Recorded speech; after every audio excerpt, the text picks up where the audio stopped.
All right, we're live, ladies and gentlemen. Welcome to the late afternoon show. It's your boy Tim, and you know how we do it. We're gonna let that beat drop. It's all about the vibrations, baby. Hey. Hey. Yo.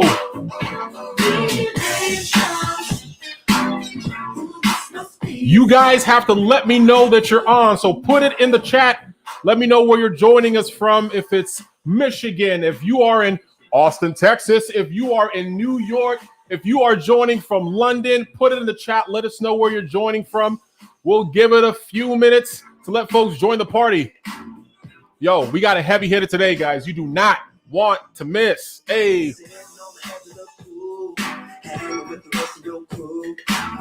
Hey.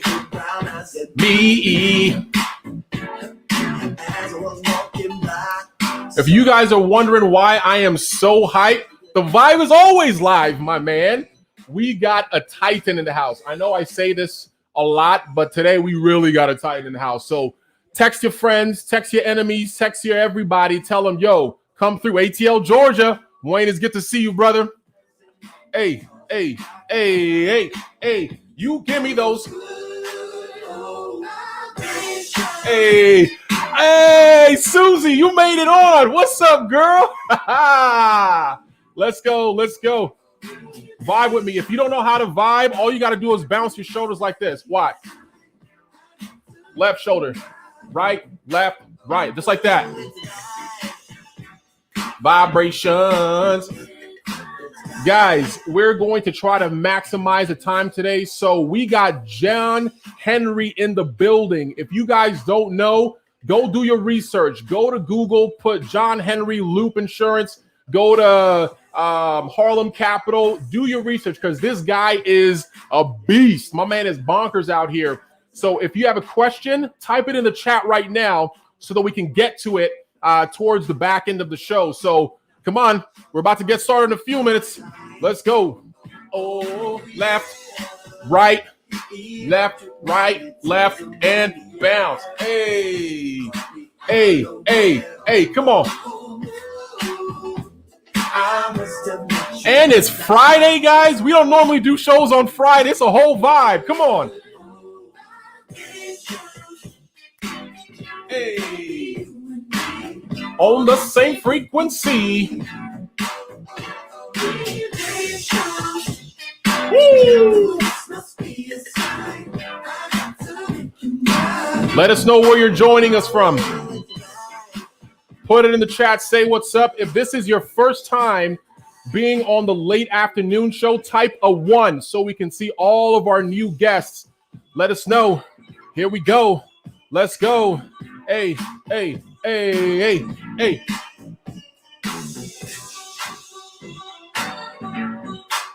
Hey, here we go. Here we go. Yo, DJ, turn that track off. All right, I got you. I got you. We got Memphis in the house.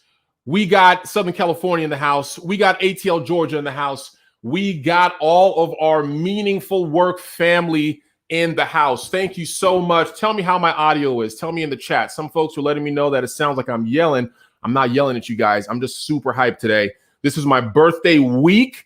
Last week, we celebrated all the way up until March 1st. We had a celebration of Meaningful Work on Monday, and we are wrapping up the week with a Titan, Mr. John Henry. Normally, at this time, I'll be feeding you guys some jokes, but yo, I am going to try and maximize the time that we have with John today. So if you have any questions about insurance, about entrepreneurship, about startups, about things like that, put it in the chat and we will try to get the. Thank you, Megan. Thank you for letting me know that my audio is good. I'm a little sweaty. Yo, let me dab it up a little bit.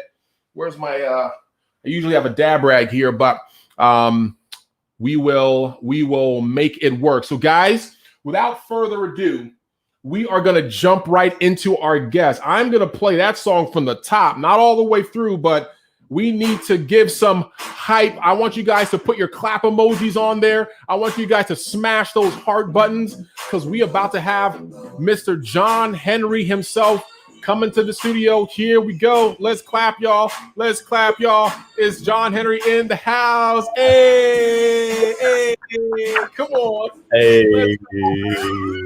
Yes, sir. We made it. Yo, my guy. I need to let you know, and I told you this before. Here's my dab rag. Do you oftentimes run into folks that like kind of know you from your other influencer stuff, and they're like, "Oh my God, it's John Henry." Like, do you ever run into that? It's like, yo, how do you be around that? How is that for you? Yeah, that definitely happens, and it's a weird moment because it's a weird, but it's cool. It was weird at first because yeah, oh cool, and then you wear it with humility. Hey, what's going on, man? You dap them up, and you understand that, like, wow, what you make is being received, and what's being received is positively affected people.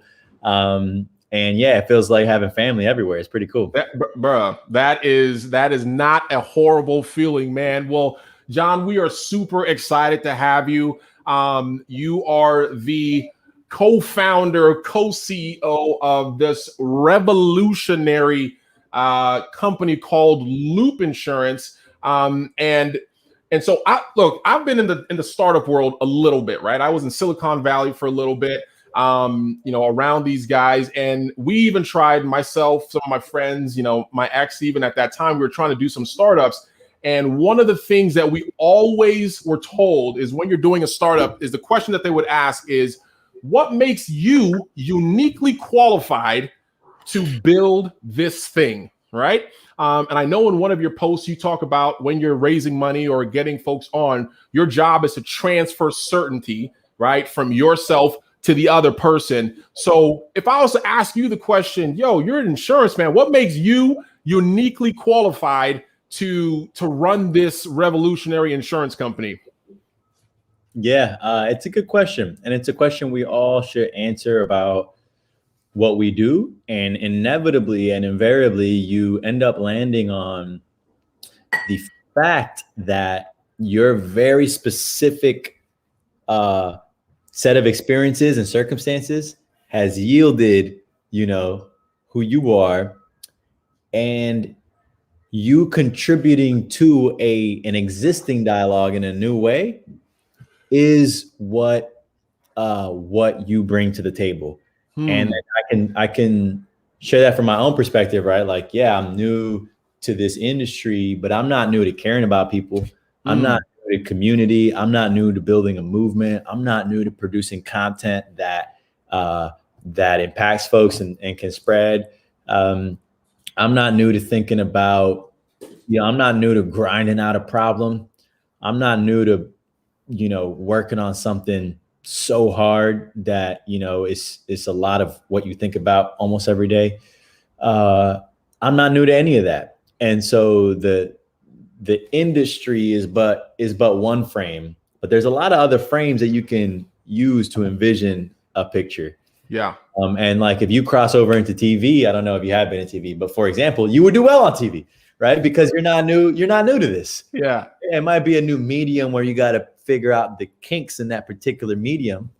Like, for example, I early on learned that crossing your arms like this was like a great way to deliver some static news on camera or whatever. But then I saw myself doing a keynote and I realized I felt really closed off because I was taking those same best principles that works for one particular medium, but then when you're on stage, you're communicating any kind of cross, close, anything like that is all. So then in order to practice it, doing the opposite, I practice taking up as much space as possible, and you feel stupid doing it. Yeah. But when you see yourself play back doing this, you realize you're not taking up as much space as you actually thought.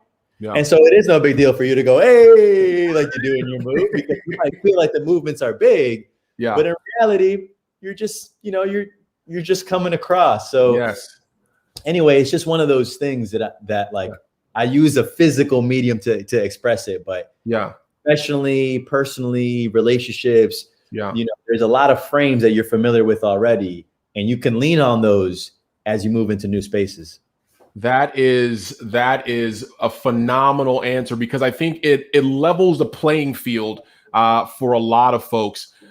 Megan is commenting on your bookcase. Nice, nice bookcase.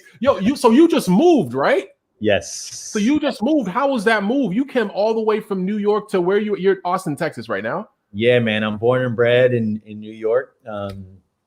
And I'm in Austin, Texas right now, man. And it's crazy for me to leave New York, this place that made me. Yeah. I think the first thing you start to realize is like how hardwired we are to be like, just like go and play, and like I'm going up to a cafe where it's mad chill. And I'm like, yo, excuse me, are you in line? And I'm just like, and like my tendencies are being absorbed as like microaggressions. Yeah. There was a moment where I had to realize like, oh, okay, I can take the elements of who I am out of the place and figure out, just figure out what elements don't serve you and occupy a new space. So yeah, I'm here, man. I'm brand new here. Nice. Hey. It's 80 degrees outside. It's really, the spaces are a lot more modern. Just like I love it physically and visually how it looks is so fresh. I'm really excited to be here.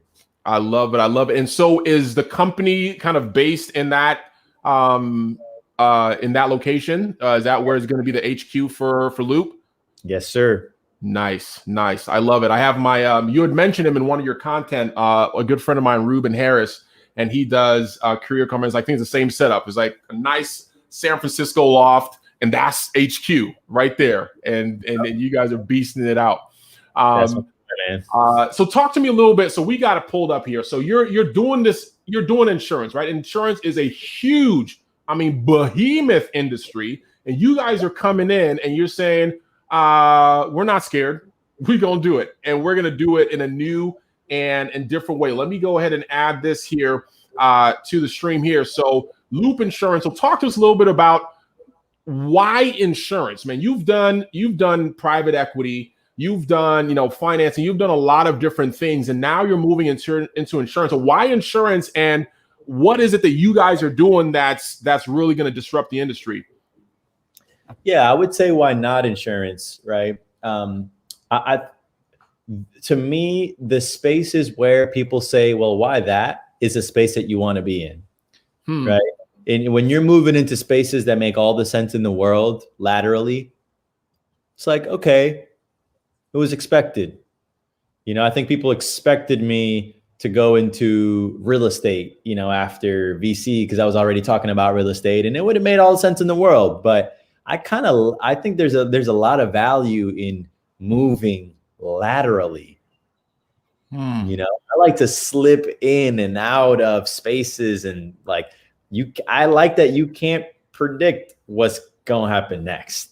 I like being in spaces where people are like, yo, what are you doing there? You got no business being in there. Yeah, that's where I want to be. Psychographically, I want to sit there in people's minds, like, yo, you can't put a finger on what this motherfucker was gonna do. Exactly. I like that. And so now if we zoom in a layer deeper, right? Because it's not just being contrarian for being contrarian's sake, but it's like if you zoom a level deeper, oftentimes in these spaces where people are like, well, why go towards that space? There's a lack of tender love and care that goes into these spaces, both in terms of like actual love and care for the customer, but also in terms of like, it's been a minute since it's been groomed, this industry. It's been a minute since, that this new wave of thinking and approach and production and execution touched this space. So that begun to excite me. And then you zoom in a level deeper and you realize that insurance is but a vehicle to deliver empathy at scale. Somebody write that down. Somebody write that down. Insurance is but a vehicle to deliver empathy at scale. We're going to capture that because tweet that. Somebody tweet that and tag me, please. Somebody tweet it. Look. Somebody tweet that, please. If you think about it, our job is to care for you. right? And it's like the utility of insurance has been lost in these hollow caricatures that are marketed and advertised to you all day, with like, say, 15 minutes and 50%, 30% this, 20% that, 20 minutes this, and weird humor. And it's like, it's all feels so overly exaggerated. Like, can you imagine if you came across a person that behaves how these brands behave actually in real life? Yeah. They're just like mad, just like there's so many insecure elements in that, because it's indicative of someone whom wouldn't know, like, is trying to overcompensate so much for something because of a severe lack of something. Yes. At the end of the day, you're but a rounding error. You're but a decimal. Your customer P65370 from cohort 321 that came from this particular campaign that responded to this number. And the output is a lack of love. But then when you begin to explore, you realize that the plumbing and all the various inputs that go into it long since stopped considering our communities. So that's the opportunity from the business infrastructure perspective. We can reconstruct the way that you're priced, the way that you're measured, but also the way that, you know, what the content embodies, what the brand essence is, and how it's distributed to you, and how we build community. So we can redesign and develop all the plumbing, which is the way that you yield a different result at the end. Man, so you guys are doing a complete diagnostic, end-to-end, fully integrated, like, hey, let's look at this thing that has been in industry for who knows how long and reimagine how we can do this. And because I think, like you said, at its essence, right, insurance was there. It's like, hey, let's take care of people when they need it. Like, that's like the base. Like, we're here to take care of people, but it has grown to something that has moved away from that. And so how do we come back? How do we come back to that? So we got some comments here. There's a lot of applicability to that beyond industries, contexts, mediums, and I'm not used to being in a space that's very not sexy, right? Like, I was in venture capital, I was in I was in all this shit. And it's like, people want to talk about that stuff. And so for the first time, I'm in a space where people immediately feel like a lack of relatability. So for the purposes of illustrating the true depth and applicability of that nugget, it's like, there are spaces all around us, even that seem very well captured. Like, let's take media, for example. Everyone has a podcast. Everyone has a this and a that. There's all these TV shows and like in network, like, but ultimately you can find a little sliver that's not meeting, like, have you ever felt like, man, I wish there was this kind of content that was just out there, which is probably why you started this. That's exactly right. IB that could be entertaining, a little bit of exactly right. The real shit, and it's like, that perception is effectively you seeing something that could exist. And then we have listeners, Sean, Megan, Susanna, Lydia, all these folks that are here resonate with that. And so it's just indicative of how you can build in a space that seems well covered, but never replace people tolerating something with people actively loving something. And that's what we felt in insurance, is for especially people tolerate their insurers, but you don't fuck with your insurer. You don't wear a Geico sweatshirt. That's like I need you to wear a Loop sweatshirt. You will. That's how I know you fuck with me. 100%. I need you to shout from the top of your lungs that you love the late afternoon show with Tim. That's how I know you fuck with the show. 100%. I want to know that people fuck with me and us and what we're doing and what we stand for. And unless you're seeing that in your space, then there's Done. And I think those and brands that are able to do that. One of the guests that I had on, Kate, she has a company called Lately. Have you heard of Lately? So Lately AI, they just take all of your content, they chop it up, and they make it super hyper relevant. They'll schedule it out. videos, audio, and all that stuff. But one of the things that she mentioned that you just touched on was we need to be in the business of making evangelists, right? People that love what we do and they feel the human side of what we do so much that they're ready to go to bat. Like you said, like they're ready to like, yo, this is my insurance company. Like you guys don't do insurance like we do insurance, or you guys don't do AI like we're doing AI, or you guys ain't doing pot. Like the folks, Megan is one of like the biggest advocates of the late afternoon shows, like because there's something that resonates there, and it's gonna be like, yo, I'm gonna post everything, I'm gonna share everything, I'm gonna invite my people, my coworkers, you know, all that, and that's what we're trying. That's what we're trying to build. Thank you, Sean, for that tweet. I appreciate you, brother. So we're gonna do a little segue, and then we got a couple more questions for you. I want you, because you're a busy guy. I mean, you are a busy dude. 1 second, let me grab my charger. No worries, no worries. Loopy Looper is on a t-shirt. Hey, Megan, we out here getting product. He said Loopy Loopers. So I want you, can you remember the last thing that made you laugh until your stomach hurt? I can't. No, I can't. No, You can't. No, it's been a minute. Definitely the last time I cracked up was like some internal like meeting that we had that we were all just like busting jokes on people. Like me and my boys rag on each other. We have that style of humor. Yeah. But I can't remember something that was the last time something was so funny that I almost pissed. What is the environment that's usually conducive for that? I say, is it with your boys? Is it like after a meal, like just kind of hanging out? Like what's the environment that makes that happen? Is kicking back, you know, is being with my homies and, you know, and the lady and, you know, might crack a beer open. Yeah. And just, you know, just jokes. Yeah. Talking about shit. Yeah. Yo, bro, I'm going to share one that happened the other night. My wife and I were at the dinner table, we're eating and we're playing this little game I have a 5-year-old son and I got 2 girls that are 3 years old.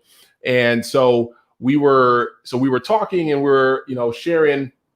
And I think my son like tried to like scratch like his back or his butt or something like that. I was like, dude, don't scratch and then like try to like smell your fingers. He was like, oh, I do that at school. And we were like, wait, what? And everybody, and like we were like, bro, and he cracked him, like he was laughing so hard because I had just like pointed something out, like, yo, don't do that. He's like, yo, I already do that. Like that's not something that I'm gonna hide.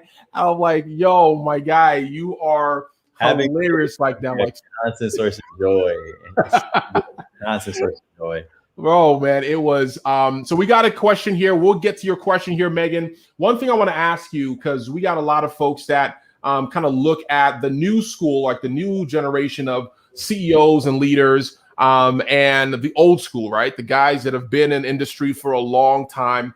What do you think is something that the old school generation of CEOs and leaders are missing when it comes to connecting with your audience? You alluded to some of it before, but what is something that you think is a blind side of the old school of leaders versus the new school?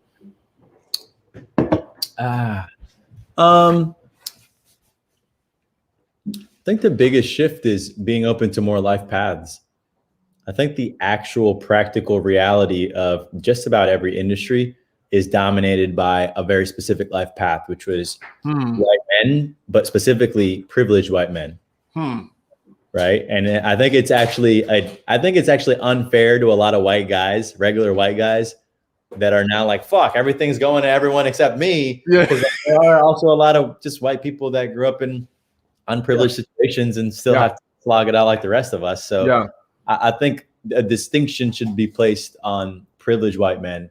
And of course, by varying degrees of association, one can sneak into some of the privileges that were established. But that's the biggest change, man. I mean, just having my co-founder being a woman running a financial services company that's, worth millions of dollars. And when we hire, she can say, no, I need this hire to be a woman. Awesome. 100%. And then when we have women at the table, you know, the development of the models, we're developing algorithms. You know, we have a woman's eye on it. It says, hey, what about, you know, X? Oh, okay. Well, I never considered that. Yeah. And similarly, Black men in media. Yeah. Right. Like it was monopolized before and so on. So I think definitely the biggest change in leadership has been the different life paths, the racial, ethnic, socioeconomic, variety, different spices. You know, can you imagine eating some shit that just had the same spice all fucking day, every day? I'm good. Every week, every month, every year. Literally, every industry was made by the same set of spices. Yes. Or lack of spices. Yeah. Yeah. Old non-salty having. Yeah. Created banking, created media, created insurance. You know, and just like and then the output is all the things that we consume. Yeah. Feel devoid of and not actually connected to our life experience, which is why you see these upstart challenger brands, just Robinhood and Spotify and Netflix, and just like it's a whole new era of people creating brands that mean shit to us right now. Yes, and that to me is the most exciting thing out there. I want to create a brand that is of the culture, that captures a piece of the 2000s. You know, this 22nd century. You know, to create something that could be era defining is really special. And that's big. What we're gonna do. Yeah. That's big. You made insurance taste good. Like you put the hot sauce in insurance. Speaking of which, I'm about to go grab some wings after this. I'm saying you are in the space for that. And so we're going to get and speaking of something you had mentioned as far as like your co-founder and some of the perspectives and the new school versus old school, what are some of the things, Megan has a question here of what are some, maybe 3 things that you guys are taking from traditional insurance that you guys may be keeping with Loop, and what are some 3 things or a few things that you guys are doing differently? The number one, by far and away, most controversial, combated, regulated, lobbied, everything criteria that we're removing is credit score.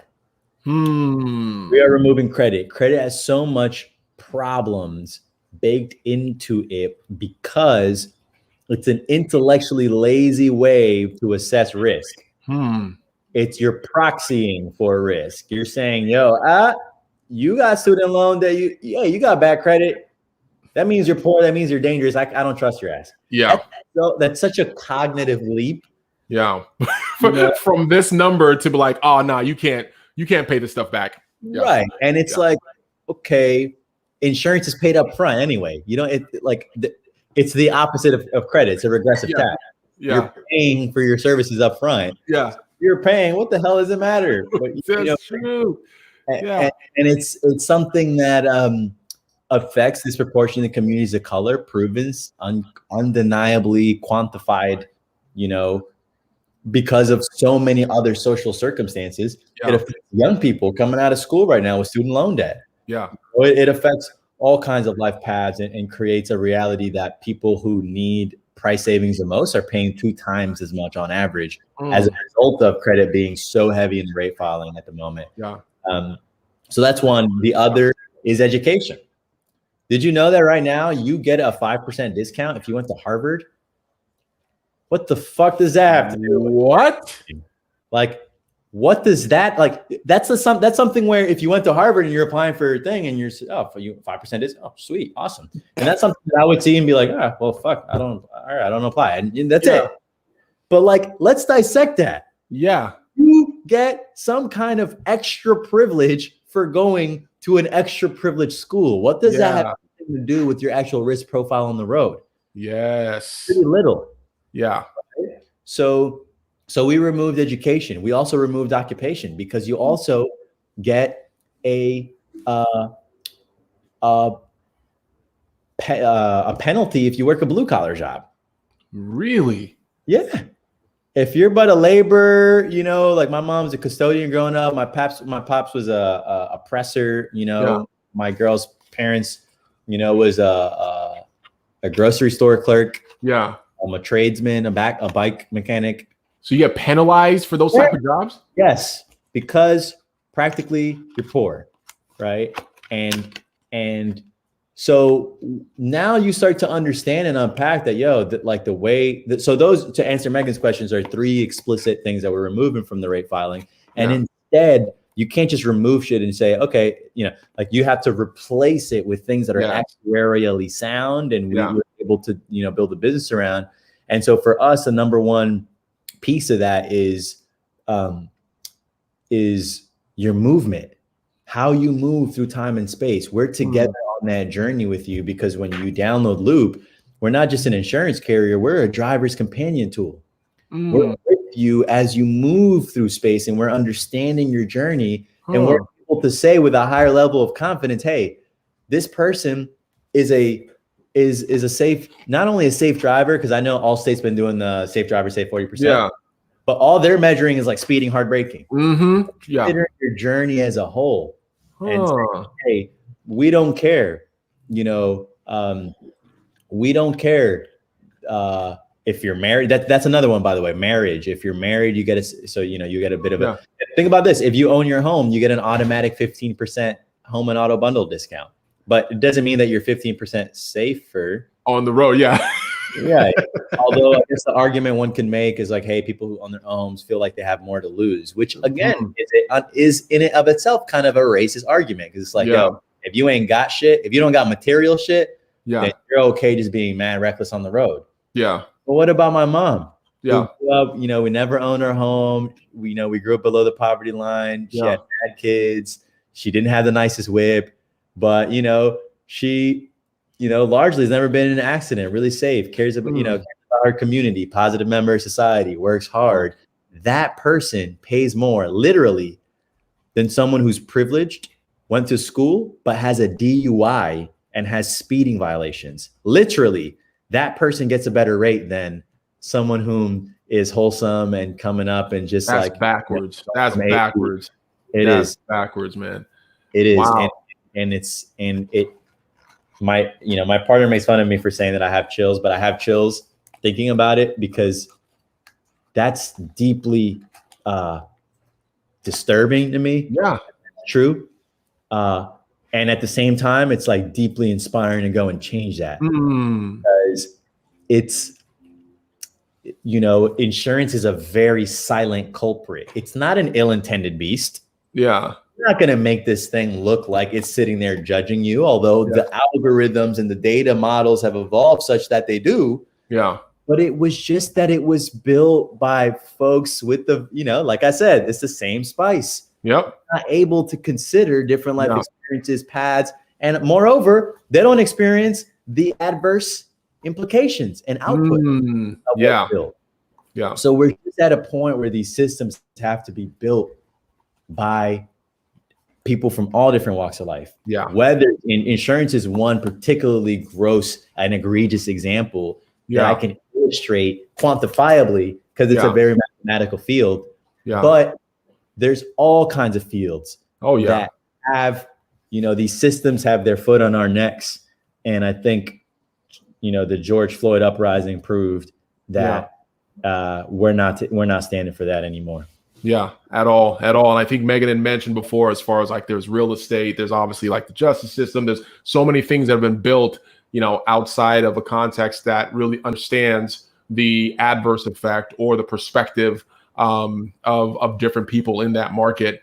And that kind of Megan says quickly, she says geo-reference data. That's precisely what we are doing. We are incorporating geography into our models. So it's a niche field called geospatial statistical modeling, where, you know, rather than consider data points in a static fashion, we're able to contextualize them and, you know, temporally and spatially. So through time and space. So it's pretty cool. I wish I could take credit for that. I know I sound really fucking smart right now. I wish I could take credit for this, but it's actually my co-founder, who's sitting right there. There you go. Hey, what's up?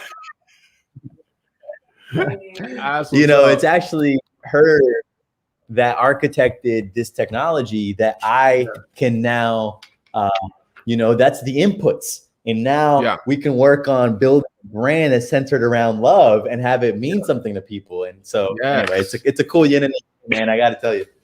Bro, that literally takes me to my question of, we've been on this journey. So I started this journey of exploring what is meaningful work and how do you apply its principles to your life if you're an entrepreneur, an employee, an enthusiast, and just been gathering definitions and applications over the course of the last year.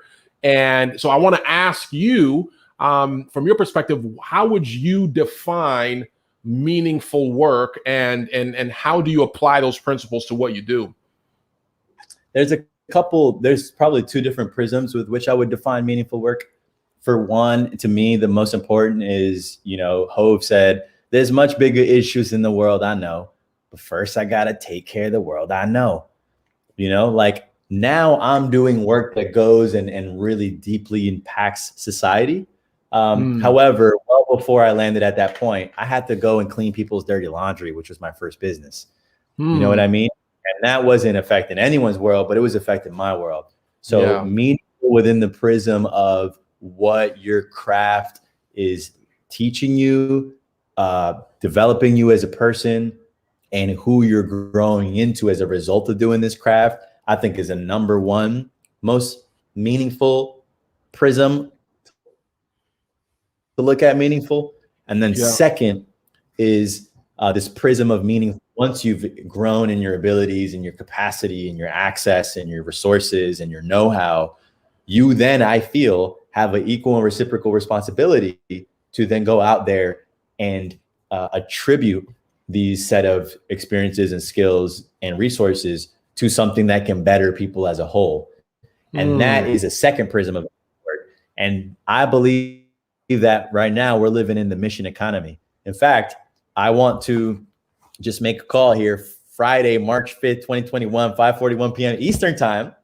I have been feeling in my heart that I want to write a book called The Mission Economy. And I'm going to break that news right now. Breaking. Right here on the late afternoon show. Nice. Late afternoon show. I just decided I'm going to write a book called The Mission Economy, where we can reframe kind of the calibration of what we view as value and currency, and what unlocks, growth and potential and connection. And I think that there has been a disproportionate amount of emphasis placed on profits over time, and then even other things. But for me, I feel like mission, which is rooted in your concept of meaningful work, is what you guys don't give a fuck about insurance, but you do a little bit more now because of the way I shared what I shared, right? And by the way, I didn't gamify that. It wouldn't work if I did. It only works because I actually feel it and you guys receive it, and together we go and build a movement. So I really believe in your concept of meaningful work, and I do think that mission unlocks doors that profit can never. Yes, man, that is everybody. If anybody missed today, tell them that they missed today, because we're going to have you come back when you do the book signing and you're sharing and all that stuff. And you're an Amazon bestseller and New York Times bestseller. Let's go. Where it's already, we already got folks pre-ordering. So we're going to do like Tesla, before we even make it, let's get some pre-orders. Sell it out.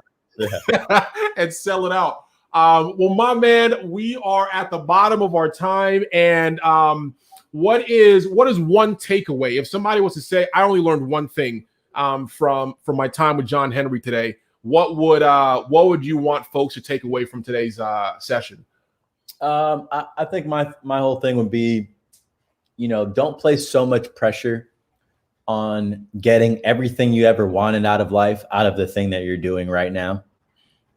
It takes a lot of exploration. It takes a lot of getting lost and meandering with intention, but give yourself that patience and Yes. ability to go through the journey as a whole. Yes. And along the way, you pick up different little bits about yourself and your preferences, your skills, and what you like and didn't like, and when a partnership felt good or bad, and when a relationship on you and it didn't, and all this other stuff.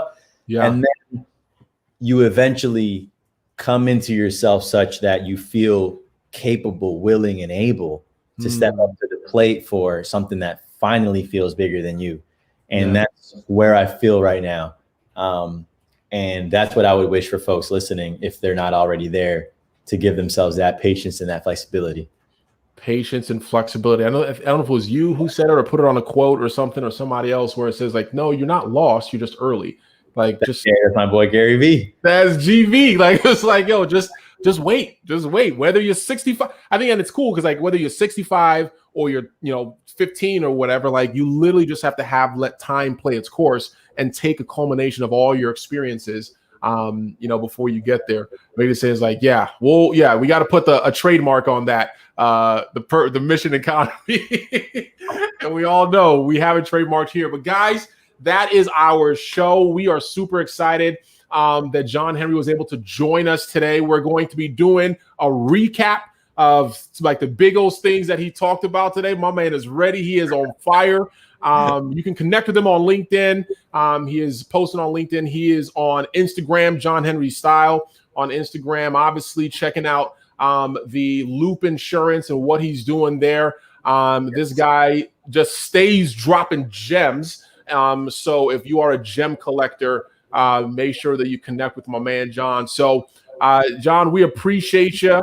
We will stay in touch. Guys, thank you so much for coming through. We're going to end the live now and see you guys next week for another edition of the Late Afternoon Show. Yes, also, if you're listening, I just wanted to thank you. It's a Friday afternoon.